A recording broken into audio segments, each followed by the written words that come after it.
Olá, você acompanha a partir de agora, direto do Plenário 2 do Corredor das Comissões, mais uma edição do Direto das Comissões, hoje com 70 universitários integrantes do Estágio Visita, da turma de julho do programa Estágio Visita.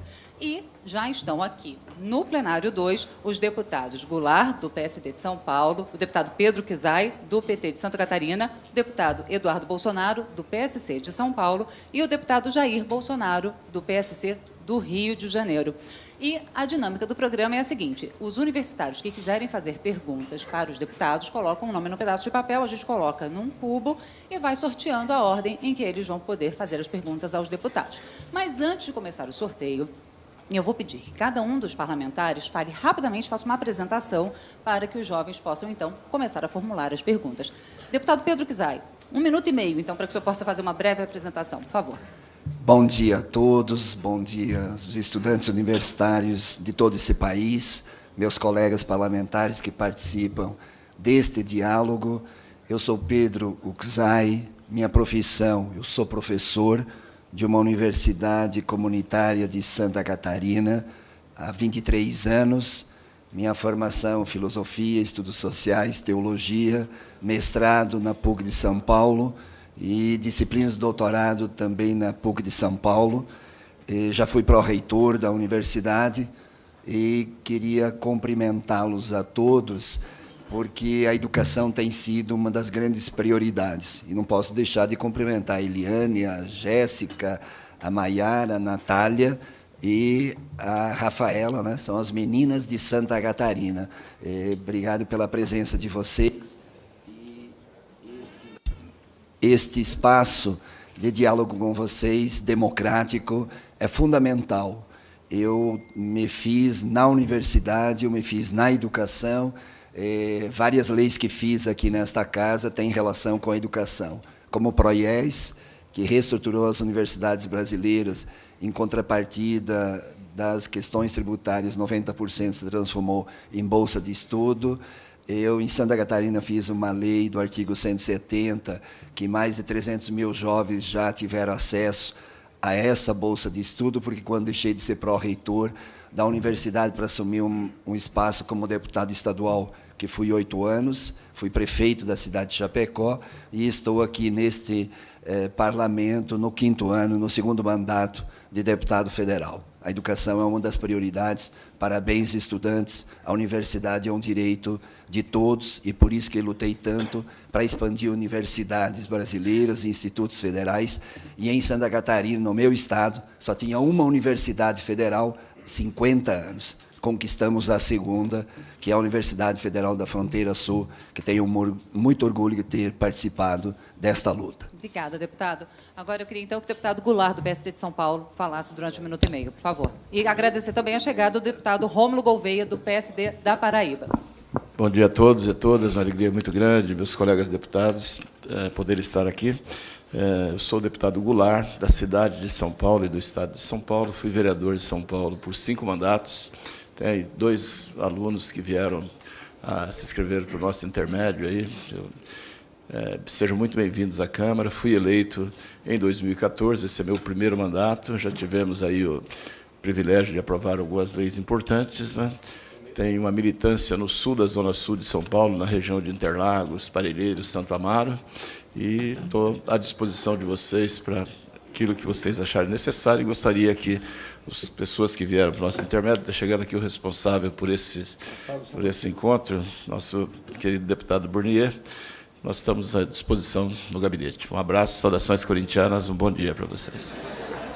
Bom dia a todos, sejam bem-vindos a mais uma edição do Estágio Visita. Dizer que essa semana, com certeza, vai ser uma semana muito especial. Fui dormir muito tarde ontem, sabe como é que é, bastidores da Câmara de Deputados, aproximando a eleição, vários candidatos, é uma semana atípica e tenho certeza, por essa oportunidade de ser uma semana diferente, vocês estão diretamente participando dos bastidores da Câmara de Deputados. Então, vamos fazer dessa semana uma semana muito especial, talvez a melhor semana na prática dentro do curso de vocês. Sejam bem-vindos. Obrigada, deputado Burnier. E a gente subverteu um pouco a ordem, deputado, hoje. A gente está pedindo para os deputados se apresentarem um pouquinho. Deputado Eduardo Bolsonaro, por favor. Agora foi. Meu nome é Eduardo Bolsonaro, sou do PSC de São Paulo. Como todo mundo está falando aqui mais ou menos o currículo, né? Já fui colega de vocês da Faculdade de Direito, da FRJ, advogado, policial federal, e eu tenho sotaque de carioca, mas sou eleito por São Paulo porque, pela Polícia Federal, depois de passar pela fronteira com a Bolívia, acabei indo para Guarulhos e depois São Paulo. Também sou trilíngue e estou aqui à disposição de vocês para responder qualquer pergunta, qualquer tema, que eu acredito que, se acabarem com a nossa imunidade parlamentar, aí é que vocês não vão saber como é que o deputado aqui se posiciona e não vão saber quem votar. Então, podem falar que aqui não tem esse negócio de ficar em cima do muro, não. Obrigada, deputado Eduardo Bolsonaro. Deputado Jair Bolsonaro, por favor. Talvez o mais velho da mesa, 61 anos, 17 anos de Exército Brasileiro, uma vivência nacional, 7º e, se Deus quiser, último mandato de deputado parlamentar. Não sou mais candidato a deputado a partir de 2018. Tenho o Brasil no coração, tenho rodado o Brasil todo. Vou ganhar esse ano o título de deputado mais faltoso da Câmara, porque estou rodando o Brasil. Amanhã, se Deus quiser, estarei em Araxá, vendo o que é, na prática, o nióbio, onde isso pode nos alavancar para o primeiro mundo, desde que nós possamos ter, se não o Vale do Silício, pelo menos o Vale do Nióbio em nosso Brasil. Essa é a minha participação e dizer a vocês que a vida de cada um de vocês, queiram ou não, passa por decisões dessa casa. Boa sorte a todos, estou à disposição de vocês. Obrigada, deputado Jair Bolsonaro. Eu queria passar para o deputado Rômulo Gouveia, antes mencionando a chegada do deputado Pedro Chaves, do PMDB de Goiás. Obrigada, deputado. Bom dia a todos, a todas, aos nossos companheiros deputados, ao nosso Felipe Bornier, que é o grande responsável, ao lado da 2ª Secretaria do CEFOR, pelo dinamismo do estágio visita, do estágio participação, que é outro mecanismo que a Câmara, e eu acho extremamente importante o envolvimento, o engajamento de vocês conhecendo a Câmara.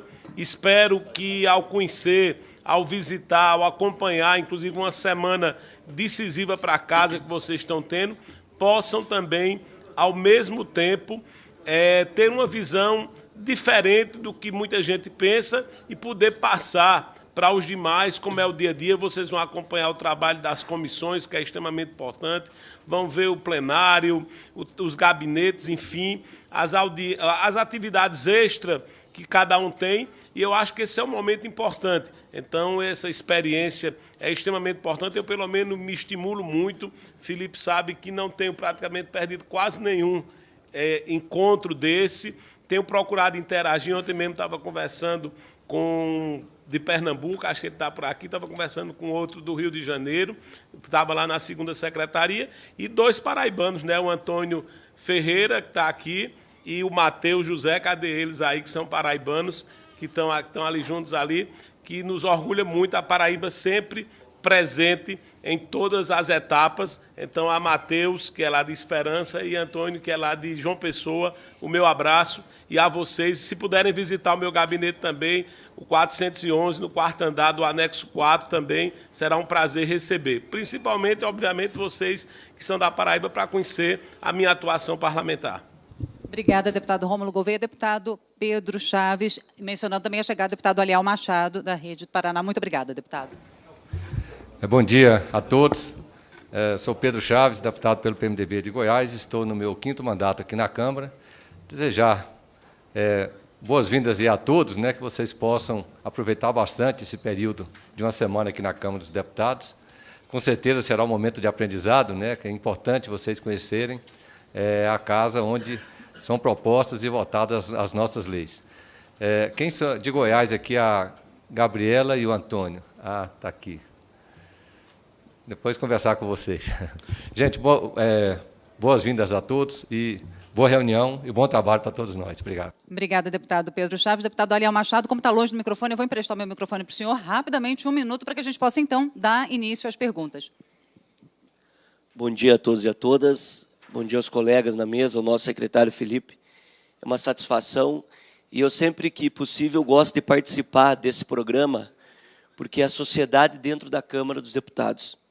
Nós vivemos numa crise muito grande, uma crise política, uma crise institucional, uma crise ética, e ter as pessoas para debater com responsabilidade, conhecer a nossa casa, sendo jovens que estarão tomando conta dos próximos cargos, que estarão dentro da sociedade discutindo dentro principalmente do curso de Direito, que discutem constitucionalidade, que discutem regras e leis.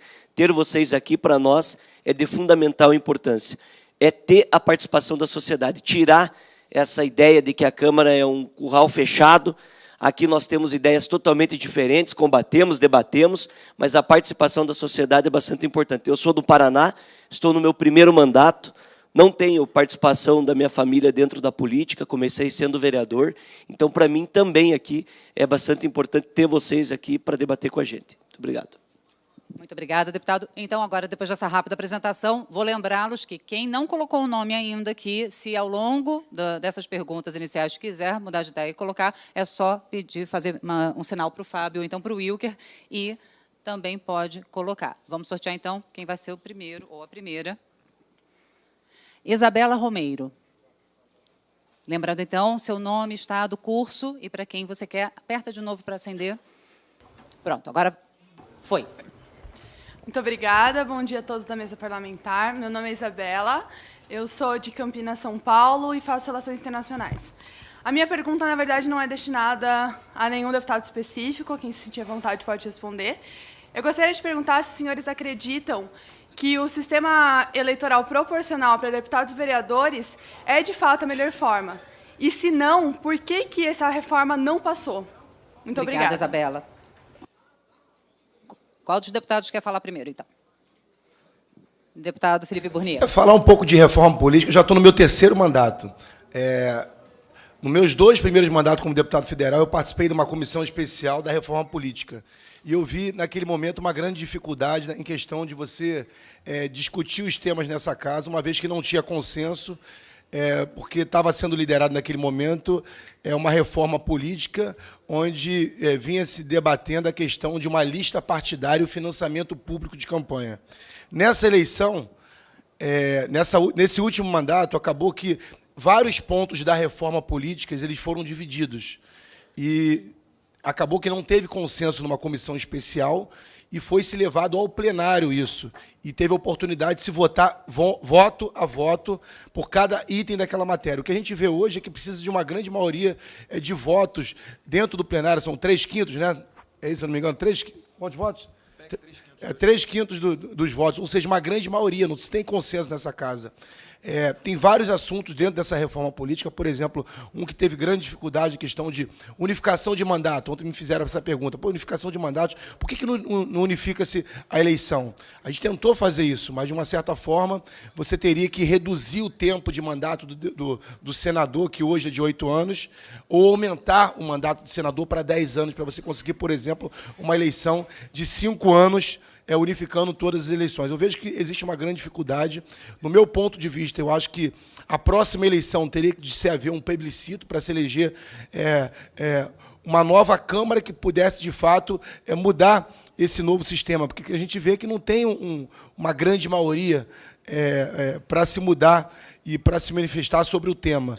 Todo deputado, diferentemente da última eleição, que todo mundo fala, a gente vai votar uma reforma política. Todo deputado teve a oportunidade de se manifestar durante essa eleição. Talvez não tivemos a melhor reforma política, mas tivemos uma mini reforma política eleitoral. Por exemplo, o jovem hoje de 18 anos de idade pode participar de uma eleição para vereador. É um dos exemplos que se teve algum tipo de modificação. Meu tempo foi encerrado, mas esse assunto a gente vai continuar a debater aqui. Muito obrigado.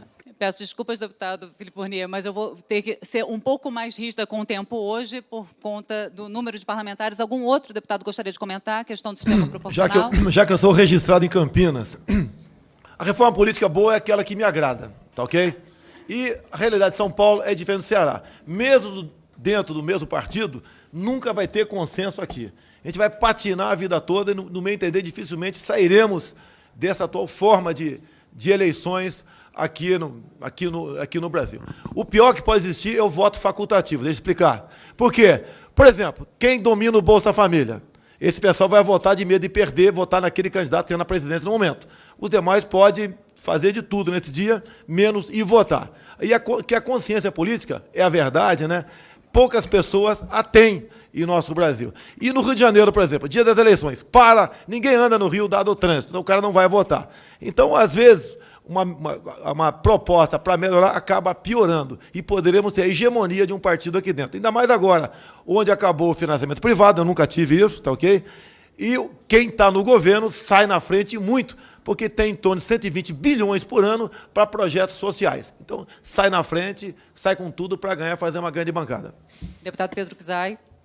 Eu sou a favor do fim das alianças da proporcional. Ela produz desigualdade, tu vota para um vereador, elege outro. Segundo, é a forma para vender espaço de televisão. Por exemplo, na minha cidade, um partido lá veio vender, e com preço já tabelado nacionalmente, é uns partidos de aluguéis. E terceiro, não permite fortalecer a democracia dos partidos políticos e da representação política. E segundo, aspecto da outra face dessa construção, tem duas origens do processo de corrupção no sistema eleitoral, entre outras, mas eu destaco duas. A aliança na proporcional favorece o processo de corrupção e o financiamento privado, empresário não faz caridade evangélica, não, financia para ter retorno de forma legal ou ilícita. Portanto, o fim do financiamento privado, que nós não tivemos a capacidade de votar aqui, o Supremo terminou, mas acompanhe, porque logo, logo, eles vão querer trazer de volta, porque financiamento privado da Caixa 1, da Caixa 2 e, para alguns, da Caixa 3, para ficar rico na política. Obrigada, deputado Pedro Kizai. Depois de ouvir, então, PROS, PSC e PT, deputado Rômulo Gouveia, do PSD da Paraíba, gostaria de também comentar. Eu acho que Isabela foi muito feliz na pergunta e eu tenho certeza que a grande maioria desta casa, da sociedade, se decepcionou com a possível reforma política que aqui foi feita. Na verdade, todos nós, quando disputamos, assumimos vários compromissos de reformas, e não é só reforma política, nós precisamos de uma série de reformas a serem votadas, mas a política é extremamente importante, e o que se fez aqui foi verdadeiramente um arranjo, que depois, no próprio Senado, dentro do sistema bicameral que nós temos, também terminou não contribuindo também para o avanço do que, com certeza, a sociedade desejaria. Então, eu, pelo menos, que tenho certeza que a grande maioria, ao ouvir vários segmentos da sociedade, não foi contemplado com aquilo que votamos nessa casa. Eu, pessoalmente, com meu segundo mandato de deputado federal, depois de ter sido vereador na minha cidade, Campina Grande, deputado estadual e vice-governador, não me sinto contemplado com essa reforma que a casa votou. Deputado Rômulo Gouveia, muito obrigada. Deputado Aliel Machado, da Rede do Paraná, também gostaria de falar. Primeiramente, não vai ter uma reforma política que contemple a sociedade dentro de um sistema como esse. Essa casa não vai mudar as regras gerais que elegeu essa casa. Isso é só discurso e balela. Não consegue fazer. Se quer o financiamento empresarial, que era o principal a ser discutido aqui, nós conseguimos acabar. Dependeu de uma ação no Supremo Tribunal Federal, que estava parado há algum tempo lá, para poder acabar com o financiamento empresarial de campanha. A questão da proporcional hoje, ela não é a perfeita, mas ela é a que se aproxima mais da necessidade que nós temos hoje. Infelizmente, as pessoas personificam as pessoas e votam no candidato e não num programa partidário. E o que a gente defende quando coloca uma proposta de uma coligação, ela é a defesa de uma ideia de sociedade. Vejam bem, acaba de assumir um presidente interino que era vice-presidente dentro de um projeto eleito, e eu, sem discutir méritos, eu sou contra a favor, ele coloca um projeto antagônico àquele que venceu as eleições. Infelizmente, a nossa cultura política, ensinado nas escolas, dentro para a própria sociedade, ela personifica e vota no candidato, ela vota na pessoa, e ela deixa de olhar o programa, o que aquela pessoa defende, como visão de mundo, que é o que a pessoa vai defender aqui dentro. Na minha opinião, a única forma de resolver esse problema é uma constituinte exclusiva para discutir a reforma política. Eleger cidadãos e cidadãs que não pensam em reeleição, que não pensam em recursos, para vir aqui e fazer as mudanças necessárias na política. Porém, o sistema proporcional hoje é o que se aproxima mais da necessidade popular. Isso é o que eu acredito, e somente a constituinte exclusiva resolveria o problema. Obrigada, deputado Aliel Machado. Vamos, então, agora fazer o sorteio de mais um universitário, ou uma. Leandro Faria.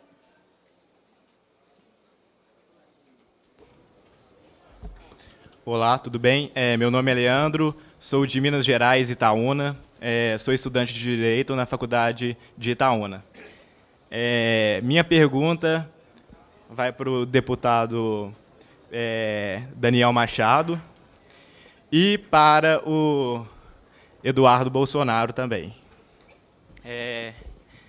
Sabemos que hoje há uma grande ligação do tráfico de drogas e violência.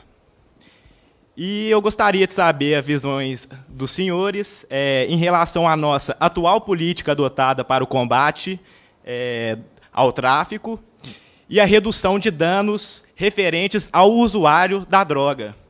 Obrigada, Leandro. Deputado Aliel Machado e deputado Eduardo Bolsonaro. Deputado Aliel, acho que não. Desculpe. Bom, na minha opinião, o aumento do número do uso de drogas, na minha opinião, não. Os dados estatísticos provam, ele está onde existe maior vulnerabilidade social. Portanto, ele é um problema da sociedade, ele é um problema de desigualdade social. Não podemos criminalizar isso, nós precisamos resolver o problema social e criar mecanismos que retirem essas pessoas, que dê oportunidade para os nossos jovens, que retire a nossa juventude, que hoje é mais de 70% dos presídios brasileiros, que invista em educação e saúde a médio e longo prazo. Não discurso fácil. Hoje, nós temos um problema de criminalizar isso, nós estamos colocando e perdendo os nossos jovens que estão dentro dos presídios, que não têm oportunidades, temos dificuldade para ter acesso ao primeiro emprego, à nossa juventude, e eu acredito que somente investimento em educação e cultura e combate à desigualdade social vai resolver o problema. Existe uma diferença porque tem muitas pessoas que pensam que crescimento econômico resolve o problema da sociedade em questão à desigualdade. Não, é preciso alinhar o crescimento com o desenvolvimento e isso chegar a todas as pessoas. Acredito que somente investimento pesado em educação, a médio e longo prazo, com oportunidade para esses jovens, investindo no combate à desigualdade, é que a gente vai recuperar e ter uma solução para a sociedade. O resto é somente remediar.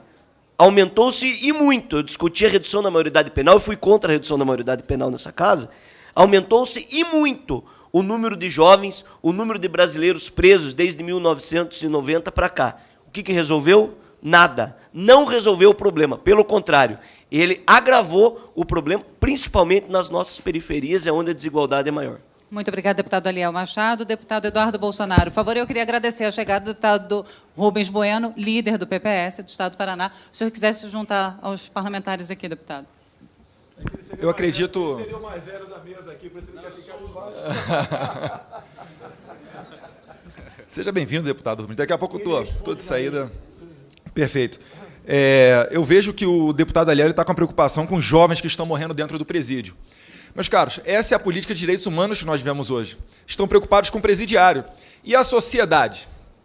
O CNJ, há pouco tempo, passou por cima da Câmara dos Deputados e criou a audiência de custódia para que o preso em flagrante, se desse sorte da polícia pegar em flagrante, em 24 horas vai se reunir com um juiz, um defensor e o MP para saber se ele foi bem tratado pela polícia. Resultado disso, vários juízes formados em direito, obviamente, têm uma política desencarceradora e estão soltando esses presos para a sociedade. Eu pergunto para vocês, bacana, né? Fazer da sociedade o laboratório do crime. Enquanto a gente tiver essa política de pena de preso e etc., a gente vai continuar sofrendo 60 mil homicídios por ano, como foi o ano passado. E seguindo aqui, atentando um pouquinho mais agora com relação à política de drogas. Hoje em dia, a Lei 11.343, ela até discute se é pena ou não a questão do consumidor.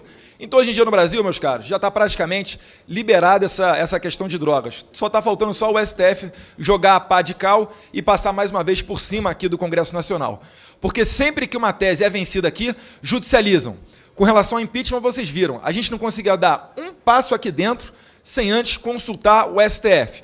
Então, a gente está vivendo tempos de direitos humanos, essa questão toda aí do tráfico, tem o tráfico privilegiado, que hoje em dia o STF falou que não é crime hediondo, ou seja, o cara é traficante e vai para a rua com alguns meses de prisão, quando é pego, né? Quando muito. E quem está sofrendo somos nós. O que eu proponho, vamos alterar isso daí, vamos fazer uma redução da maioridade penal, porque criminoso encarcerado não delinque na sociedade. Enquanto a gente continuar com pena, a gente vai rever casos como o do Champinha, casos aí como aquele estuprador do Rio de Janeiro, que foi pego a primeira vez quando tinha 17 ou 16 anos, mas que conseguiu estuprar outras dezenas de mulheres, exatamente por causa do ECA. Então, se a gente continuar com essa peninha, meus caros, a gente vai continuar sofrendo e vai continuar morrendo muito inocente no nosso país. Obrigada, deputado Eduardo Bolsonaro. O deputado Aliel Machado pediu 1 minuto, foi citado. Só porque eu fui citado... mas eu vou querer 1 minuto para responder. Não, também. eu não citei o seu nome. Vossa Excelência me citou e eu tenho o direito de responder. A gente está no debate, você tem a réplica. É num debate dentro dessa casa, a regra diz que quando é citado o nome de um parlamentar, ele tem o direito de se manifestar. Ah, é? Mediadora está de acordo? Usurpar da palavra, tentando deturbar o que o outro fala, é feio. Eu defendo que bandido fique preso. Se ele cometeu um crime, ele tem que ser preso. Hoje, nós temos na legislação brasileira que a partir dos 12 anos de idade ela já pode ter reclusão de liberdade. O que eu respondi para o colega que me perguntou é que para resolver o problema da sociedade, para essa pessoa não precisar ir para a cadeia, para resolver o problema social, é preciso resolver na essência o que está acontecendo da desigualdade. A diminuição da maioridade penal que foi feita em outros países não resolveu o problema, tanto que voltaram atrás. O que eu não quero é que essa cadeia hoje, que tira 70% de quem entra lá, volta a cometer crimes mais graves, não volte para dentro da sociedade. O que nós temos hoje de problema grave tem que ser resolvido. Se cometer um crime, se cometer um assassinato, tem que ser preso e pagar pelo que fez. Para concluir, deputado Aliel. Eu sempre defendi isso. Agora, eu respondi o teu problema querendo resolver como um todo, que é um problema da sociedade e acredito que dos políticos. Podemos passar para a próxima pergunta, então, deputados? Então, meninas, se algum estuprador de 16 e 17 anos fizer alguma coisa contra vocês, segue livre. Por isso, estou sendo processado no Supremo Tribunal Federal, que defendi o encarceramento do marginal chamado Champinha, fui chamado de estuprador e hoje quem é réu no Supremo sou eu, por causa dessa política de botar culpa na sociedade. Vamos soltar todo mundo e resolver o problema. A gente vai fazer um rápido intervalo, mas o Direto das Comissões volta dentro de instantes. Não saia daí.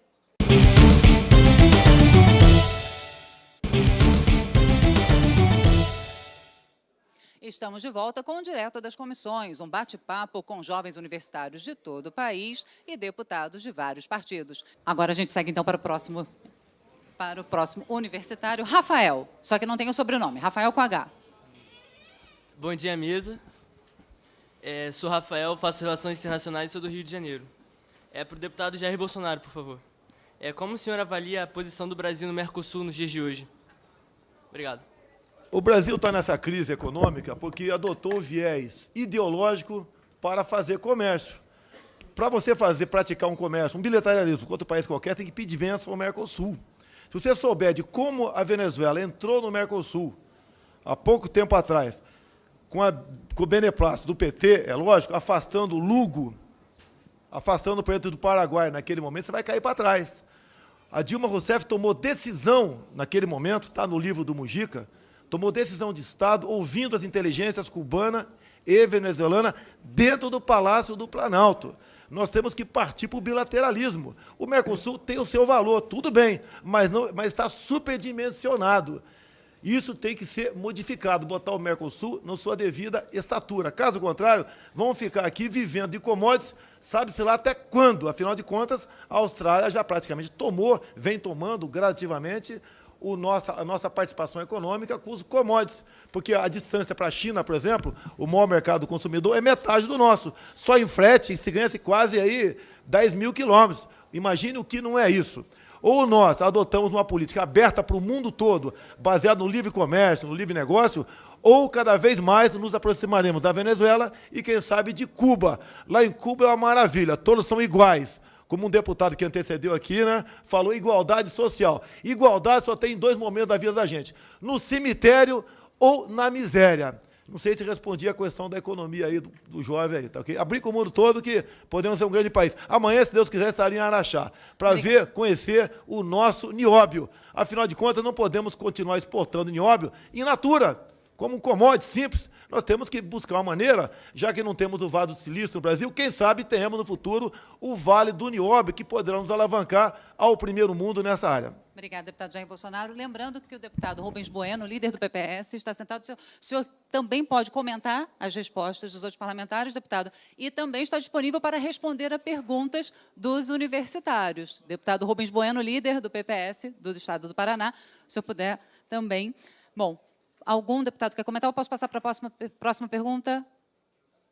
Deputado Pedro Kizai. Eu só quero rapidamente. Eu acho que não tem que discutir hoje bilateralismo. Essa tese aí está ultrapassada. Tem que ser multilateralismo, tem que fazer relações comerciais com todos os países, independente de ideologia, independente do projeto político. Tem que construir uma relação onde nós temos potencial nas diferentes cadeias produtivas brasileiras e, principalmente, incentivar cada vez mais ciência e tecnologia para nós se tornarmos cada vez mais competitivos com valor agregado para o comércio mundial. E esses últimos períodos a gente pega os valores, o Mercosul aumentou sim bastante, mas a Ásia, a China, a Índia, são grandes parceiros comerciais hoje, como a Europa e Estados Unidos. O bilateralismo deles é só com os Estados Unidos, com os americanos, então, e o Serra aí vai agora vender o pré-sal para os americanos, porque é voltar o neocolonialismo, porque o Brasil não precisa ser independente, é soberano, autônomo, mas tem que ser bilateral, no único país que sempre mandou no Brasil, que são o Império Americano. Obrigada, deputado Pedro Kizai. Deputado Rubens Bueno, o senhor gostaria de comentar? Esse discurso que está aí, isso é uma falácia. Destruir o país. Destruir as 10 maiores empresas do mundo, a Petrobras. Roubaram como nunca. Isso é conversa fiada. O que nós temos que discutir, o país, sim, a partir de um momento em que os representantes estejam aqui e sejam honestos intelectualmente. E não desonestos, sabendo que está fazendo desonestidade. E aqui tem jovens, excelências estão aqui, do presente e do futuro. E é com eles que nós temos que trabalhar, não com esse discurso falacioso, mentiroso, que não atende os interesses nacionais. Dando seguimento, Arthur Presto vai fazer a próxima pergunta. Arthur? Presto, desculpa. Correto. Pode falar? Bom dia para todos aqui presentes, telespectadores também. Obrigado pelo deputado Bruno Covas por ter dado essa oportunidade e também para o estádio Visita e todos vocês aqui presentes. A minha pergunta é sobre a economia brasileira, que está no caos, mais de 200 indústrias, como o próprio doutor mencionou, que está alarmante a situação e cada vez piorando mais, e o déficit para o próximo ano, 2017, está negativo 55 bilhões. E o que os governantes ou os deputados pretendem fazer? Ou se já tem alguma alternativa de urgência, porque a hora que a onda cair, todo mundo vai colocar a culpa um no outro. E a situação já está alarmante. Obrigada, Arthur. Qual deputado gostaria de começar respondendo? O deputado Burnier? Eu gostaria de responder ao Arthur que a gente vive hoje no Brasil uma crise política e uma crise econômica também. No meu ponto de vista, a gente precisa vencer o que está acontecendo hoje no Senado, a questão do impeachment. Depois de a gente vencer essa crise política, a gente consegue, de fato, discutir uma economia para o nosso país. Mas eu vejo hoje que já existe uma manifestação por parte do empresariado em relação ao que vem acontecendo no nosso país. Que quem está sofrendo hoje é a população, a sociedade, que hoje os dados desatualizados já passam de 11 milhões de desempregados no nosso país. Então, no meu ponto de vista, a gente precisa vencer da forma mais rápida possível essa questão do impeachment no Senado, para a gente passar por essa estabilidade e a gente poder, de fato, colocar um presidente que possa, de fato, direcionar esse resultado do nosso país. Obrigada, deputado Burnier. Deputado Pedro Kizai? Tem muitos estudantes de direito aqui. Tem duas interpretações sobre esse processo político. A minha convicção que não há crime de responsabilidade no processo de impeachment. Qualquer aluno do primeiro período de direito vê o parecer do Jovair Arantes como uma farsa, como uma fraude. Não tem sustentação. Os especialistas agora do Senado desconstruíram os pareceres produzidos tecnicamente sobre as pedaladas fiscais e sobre os decretos orçamentários. Em segundo lugar, a honestidade intelectual e política permite a divergência política e ideológica aqui dentro. E, portanto, as posições diferentes aqui faz parte da democracia. Mas desqualificar colega, como o Rubens Bueno faz, não é bom para a democracia e para a dignidade do nosso parlamento. Em segundo lugar, defender o multilateralismo em vez do bilateralismo faz parte. E, portanto, eu desejo que a democracia se recomponha, a Constituição se recomponha, porque eles vão fazer um pacote de maldades aos trabalhadores, aos direitos sociais, ao patrimônio público desse país, que eles não são donos da Petrobras e vão vender o pré-sal, que é a maior tecnologia do planeta, em águas profundas, sem voto. Eles vão fazer isso porque é impopular, porque não tem voto, porque se tivesse colocado esse programa na sociedade brasileira, eles seriam derrotados. É eles que precisam explicar para a sociedade, quando tirar os direitos trabalhistas, quando tirar os direitos sociais que está em curso, quando fizer reforma da Previdência, quando privatizar. Já teve a privataria tucana, que foi a maior roubalheira no país. Agora eles vão privatizar de novo, de forma impopular, e, portanto, para mim, quando não há crime de responsabilidade, como diz Marco Aurélio Melo, é golpe mesmo. Obrigada, deputado Pedro Kizai. Deputado Rubens Bueno. Apenas para citar, é importante, estudantes de direito, que foi citado aqui. As fraudes fiscais do governo Dilma foi convalidado pelo Supremo Tribunal Federal. O PT entrou ao Supremo Tribunal Federal com 5 ações na véspera do processo de admissibilidade da Câmara. E o Supremo negou todas, dizendo ao final que estava dentro da lei e que o processo deveria seguir em frente. E foi isso que aconteceu. A admissibilidade foi votada por 367 votos na Câmara e o Senado aceitou, já por maioria de 2/3, no caso 55 votos, e agora se processa o afastamento de acordo com a lei. E quem preside o processo é o presidente do Supremo Tribunal Federal.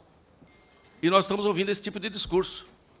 Aí, não, mas o pré-sal, porque a privataria, porque... Esse é o discurso falacioso, não é verdadeiro. Querem a Petrobras para quê? Para lá colocar a mão e destruir uma empresa como esta? Onde estão os empreiteiros da Petrobras? Onde estão os dirigentes nacionais do PT? Estão presos. Estão presos. Condenados e presos. Por isso o discurso é falacioso. Nós queremos construir um país de verdade, e não o país da falácia e da propaganda, como foi o que aconteceu. O jovem ali falou de 55 bilhões. São 170 bilhões de furo este ano. São 11 milhões e 400 mil desempregados. São mais de 200 mil empresas que fecharam as portas. Ora, a inflação voltou penalizando os mais pobres. Este é o legado de tudo isso que aconteceu. Então, agora começaram a pensar no país, jovens como vocês que estão aqui, para o bom debate, compreender este momento de construir um novo país, sem esta falácia e sem essa propaganda mentirosa. Obrigada, deputado Um minuto, hein? Antes, imaginem quando suspenderem os sigilos do BNDES. R$500 trilhão, cujos muitos empréstimos, ninguém sabe como foi realizado, como, por exemplo, com Cuba, com a Venezuela, com Angola e por aí afora. Agora, vocês conseguem imaginar só uma observação. Como vocês são adultos aqui, ó, não são jovens, mas são adultos. O estrago que um professor faz numa sala de aula, quando começa a doutrinar a garotada, desde lá o ensino fundamental, com mentiras, com falácias. Rubens Bueno, eu tenho todo o respeito por ele. Com toda certeza, tem por mim também. Temos algumas divergências ideológicas, algumas poucas. No resto, 10 por Rubens Bueno. Um homem que fala a verdade e não fica aqui se escondendo atrás dessas falácias, tentando agora botar a culpa no Temer por talvez aqui privatizar parte da Petrobras ali, e não o contrário, arrebentaram com a Petrobras. Enquanto a Petrobras estava sendo assaltada, tudo que interessava para o PT era aprovado aqui no Senado. Ou deixaram de aprovar depois que a Dilma começou a andar de bicicleta e emagreceu. Será essa a causa? Tá ok? O pessoal não gosta de não gosta de magrinha, só gosta de fofinha. Pelo amor de Deus, era um projeto de poder do PT, para nunca mais sair, aparelhando instituições. Inclusive, faltou o Rubens falar, né? Um Supremo que nós devemos acreditar nele, devemos acreditar, por dever aqui de independência dos 3 poderes. Mas 8 dos 11 ministros foram indicados pelo PT. E assim mesmo, muitos, né, não foram pelo Supremo, mas continuam presos. Que exemplo esse partido deu para o país, a não ser destruir o Brasil? Afinal de contas, né, em ditaduras, que tanto admiro como a de Fidel Castro, etc., o pessoal do partidão está sempre muito bem, obrigado. Deputado Rubens Bueno... Só para...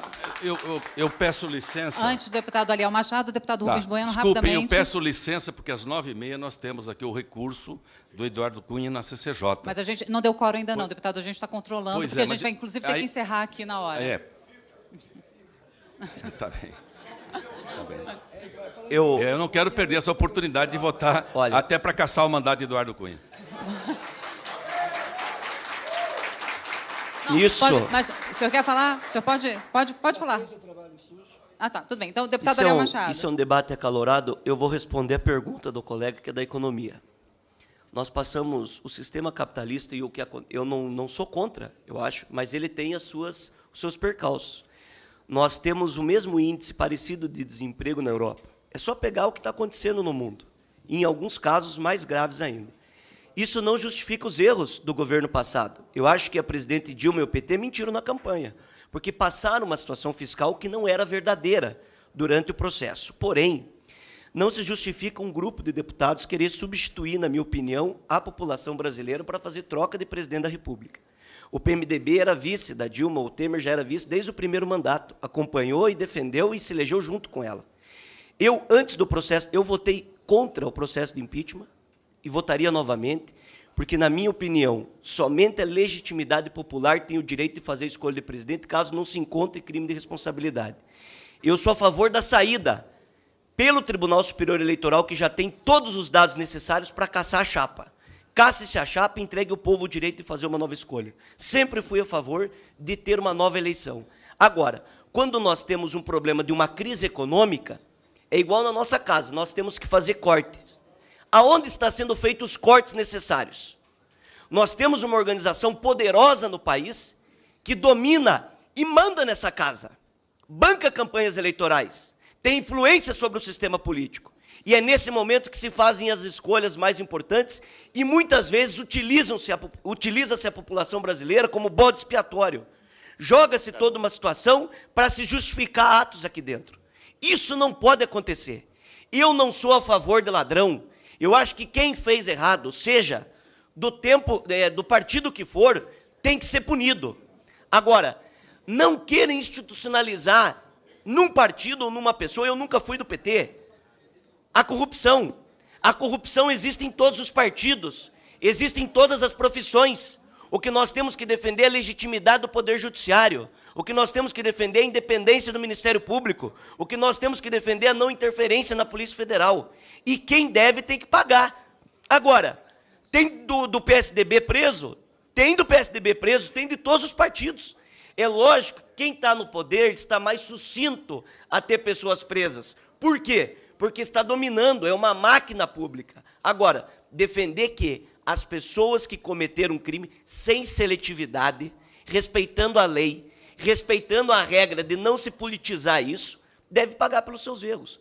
O problema da economia brasileira é a instabilidade política. Eu preciso responder porque isso é muito grave. O sistema político brasileiro hoje é presidencialismo. Nós temos que ter uma coalizão do Congresso Nacional com a Presidência da República.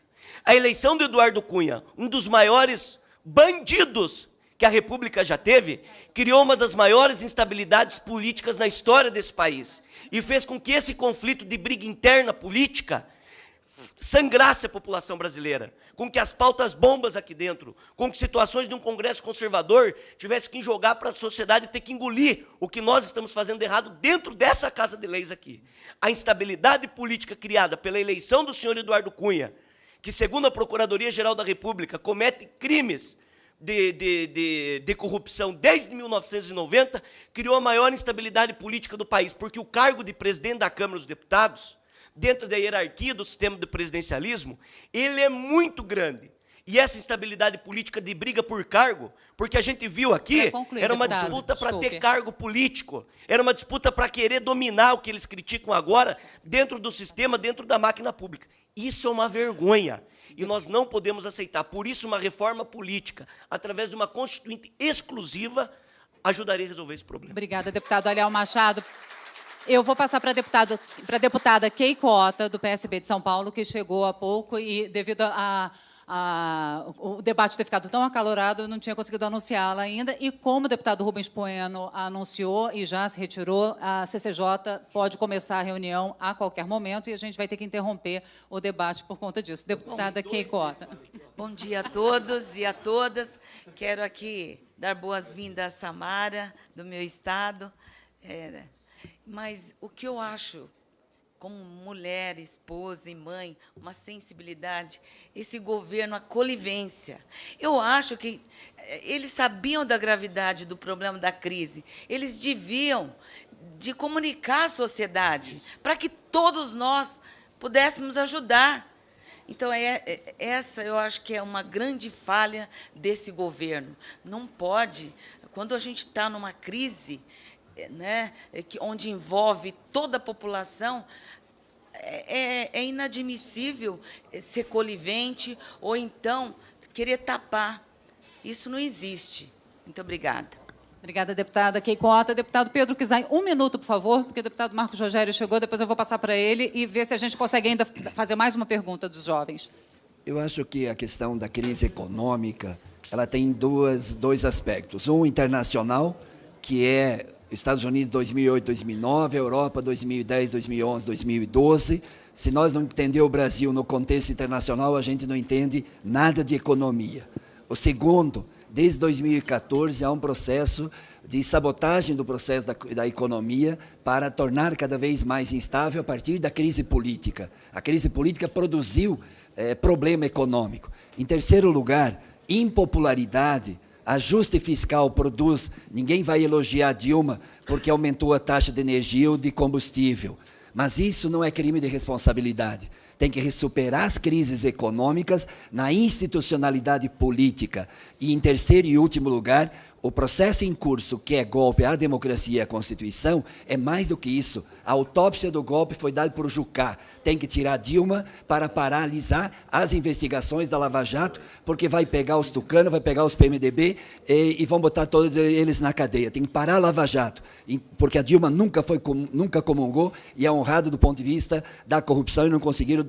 E eu disse que eu votaria pelo impeachment dela se ela tinha desviado R$1. Portanto, tem a questão da economia, tem a questão da política, tem a questão da corrupção. Em terceiro lugar, o rito é legal, mas não há crime de responsabilidade, não pode considerá-lo.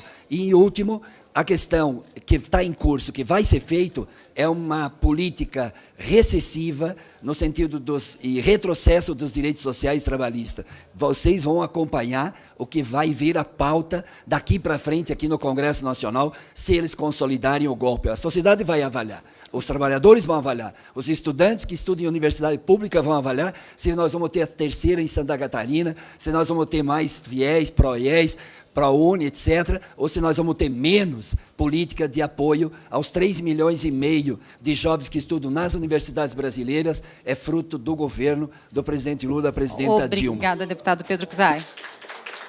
Bom, deputado Marcos Rogério, posso fazer um sorteio de mais um antes de passar para o senhor? Para a gente ver se consegue. A gente tem mais uns 6 minutos antes de encerrar. Lara Maria.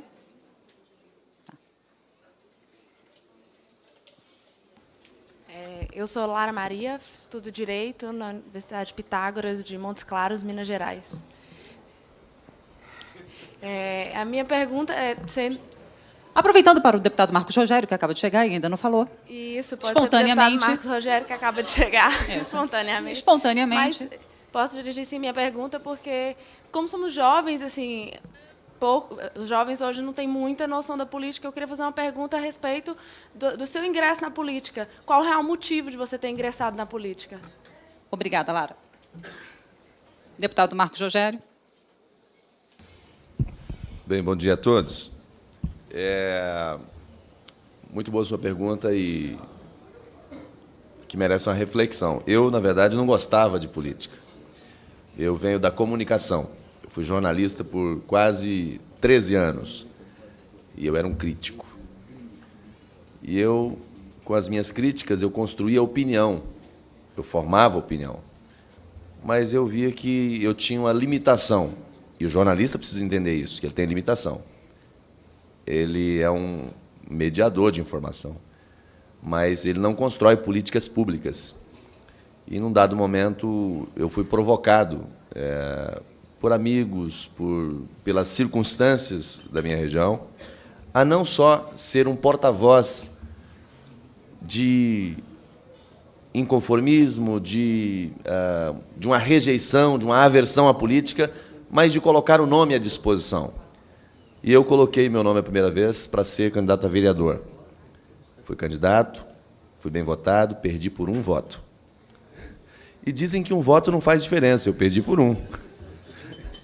Na eleição seguinte, disputei de novo, ganhei, fui um dos mais votados, e 2 anos depois, como vereador na minha cidade de Paraná, no estado de Rondônia, eu fui eleito deputado federal e estou no 2º mandato. E eu posso dizer para você, sim, que o jovem precisa participar da política, discutindo, participando e se inserindo também, porque eu estou nessa casa no 2º mandato. Tem gente que se importa com o processo legislativo, tem gente que se importa com aquilo que é importante para o país, mas tem gente também que está aqui por razões outras. Então, jovens, sejam bem-vindos ao Parlamento, especialmente ao Parlamento. Aqui é a casa da democracia. Quanto mais jovem, quanto mais preparação, mais qualidade nas decisões políticas do país. Eu posso dizer isso porque vim de lá e dentro de um processo de indignação também, de inquietação. Mas eu não posso dizer hoje, eu não digo, como muitos dizem, que desistiu da política. A política é coisa boa. A gente precisa de desistir dos maus políticos, mas a política é um instrumento da democracia. Obrigado. Obrigada, deputado Marcos Rogério. E a gente está chegando ao fim do nosso tempo. A deputada Keiko Ota gostaria de comentar a pergunta da Lara para concluir o programa. Deputada. Bom, eu também estou aqui ocupando uma cadeira nesta casa, né? E porque em 97 eu sofri uma violência muito grande. Meu filho, de 8 anos de idade, foi sequestrado e brutalmente assassinado. E militando 18 anos junto com centenas de mães e familiares vítimas de violência, aí eu via que essa violência crescente no nosso país e também muitos casos, descasos de autoridades por parte das vítimas. E vocês sabem que vítimas não têm nenhum direito preservado nem garantido. Eles só têm os direitos de chorar. Aí eu enfrentei uma cadeira e, por sinal, tive 215 mil votos. Foi a campanha mais barata do Brasil, realmente para dar vez e voz a milhares de familiares vítimas de violência que não conseguem externar sua dor e que clama por justiça. Estou aqui por paz, justiça e direitos humanos para todos. Tem um projeto de lei que já virou lei, 285, que acelera os julgamentos nos crimes hediondos em todas as instâncias. Então, é um avanço inédito contra a impunidade. Obrigada. Obrigada, deputada Keiko Ota. E eu consegui uma prorrogação de 2 minutos, porque o deputado Lobe Neto, do PSDB de São Paulo, chegou aqui. 2 minutos com o meu microfone, eu vou ficar aqui Me do lado, permite só viu, concluir. E o animal que fez isso, 6 anos depois, foi para a rua. Tá ok? Obrigada, deputado Jair Bolsonaro. Realmente, agora são só 2 minutos. Deputado Burnier, nossos amigos deputados, bom dia a todos vocês. Bom dia. Isso. Desculpa aí pelo atraso, eu estava na comissão, na Frente Parlamentar de Educação e também de Saúde, o ministro da Educação, o ministro da Saúde estava presente lá, mas eu queria cumprimentar todos vocês, parabenizar aí por estar presente aqui nessa casa, a Casa do Povo, e é muito importante vocês estarem participando ativamente da política nacional. Participando, como entrar? Entrando, se filiando, participando, metendo a cara mesmo e poder ajudar numa grande renovação que é o país nosso precisa. Eu, quando eu entrei, eu fui vice-prefeito da cidade de São Carlos, eu tinha 23 anos, fui convidado a participar, participei, deu sorte, deu zebra, ganhei. E depois eu fui deputado estadual, federal e secretário de Estado. Por isso eu faço um convite a todos vocês. Participem, militem, participe ativamente para a gente melhorar essa nação, que a nação é muito boa. Às vezes alguns estragam, mas nós temos muito para fazer pelo país. Um abraço, bom dia. Muito obrigada, deputado Lobe Neto. Muito obrigada a todos vocês que participaram aqui dessa turma do Estágio Visita. Você que acompanhou de casa, se tiver interesse em participar do Estágio Visita, é só conferir como na nossa página na internet, www.câmara.leg.br. Obrigada também a todos os parlamentares que participaram desse encontro e você que acompanhou. Se você quiser conferir novamente esta e as outras edições, é só procurar na nossa página e também no nosso canal no YouTube, o canal da Câmara dos Deputados. Eu sou Fabiana Mello, até a próxima edição. Até mais!